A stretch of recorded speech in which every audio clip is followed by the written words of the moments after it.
The Brexit dispute threatens to escalate now. The British government has officially proposed changing the Northern Ireland Protocol unilaterally. Not only the EU Commission is concerned about this. Just a few weeks after surviving a no-confidence vote in his own parliamentary group, British Prime Minister Boris Johnson has started a new dispute with the EU. A bill introduced in the House of Commons on Monday is intended to unilaterally change the Brexit arrangements for Northern Ireland agreed with Brussels. Criticism of the plans came from Brussels and Berlin, as well as from the Irish government in Dublin and the majority of MPs in the Northern Irish Regional Parliament. On the other hand, the move was welcomed, of course, by the unionist DUP party Northern Ireland. DUP don't understand politics.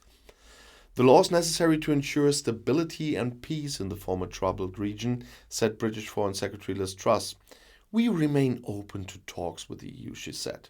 What a BS. However, progress can only be made if Brussels accepts changes to the agreements known as the Northern Ireland Protocol.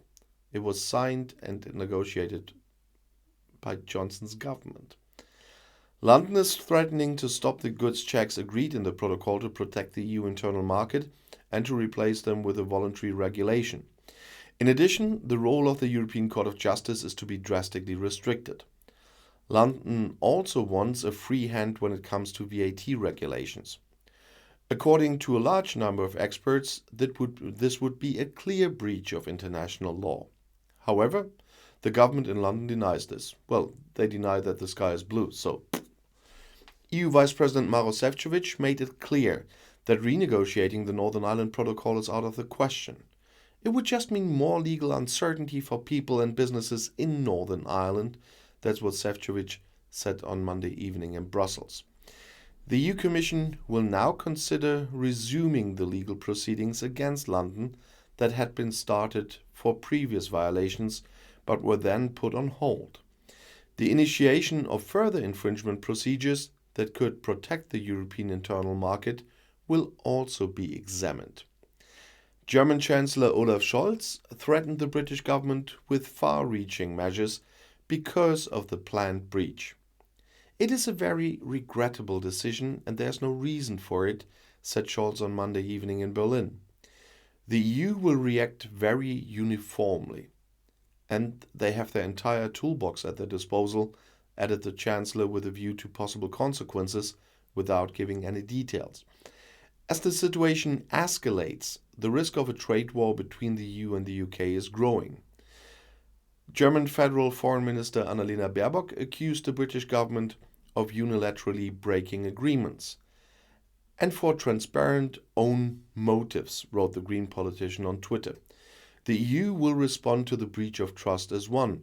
Peace and prosperity on the island of Ireland is not a pawn, said Baerbock. And Ireland's Prime Minister, the Taoiseach Micheál Martin, described the move as a new low and said it was very unfortunate for a country like Britain to break an international agreement. Headwind for Johnson also came from Northern Ireland's capital Belfast. A letter signed by 52 of the 90 MPs in Northern Ireland's regional parliament said the bill went against the express wish of businesses and people in Northern Ireland. Sharp criticism came from the Republican Party Sinn Féin, which, by the way, became the strongest force in Northern Ireland for the very first time in May's regional elections. It's ruthless, it's disgraceful, and it's in no way in the interest of the people here, said Michelle O'Neill, First Minister-elect and Sinn Féin Vice President-elect. Geoffrey Donaldson, head of the Unionist Party DUP, which is, by the way, blocking the formation of a unity government in Northern Ireland in protest against the protocol, found words of praise. Of course. According to Donaldson, what the government in London has presented is a solution, and that is what needed at the moment. The Northern Ireland Protocol is part of the Brexit deal from 2019, guys. It stipulates that the region, which is part of the UK still, will continue to follow the rules of the EU internal market and the European Customs Union. This is intended to prevent product checks for the EU member Ireland in order to prevent the conflict between opponents and supporters of a unification of the two parts of Ireland and them flaring up again. But now, an intra-British goods border has been created.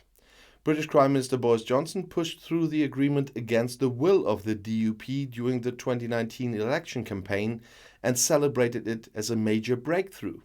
He then won a clear majority in the parliamentary election.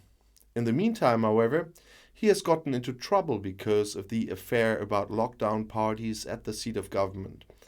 And last week he had to face a no-confidence vote in his own group.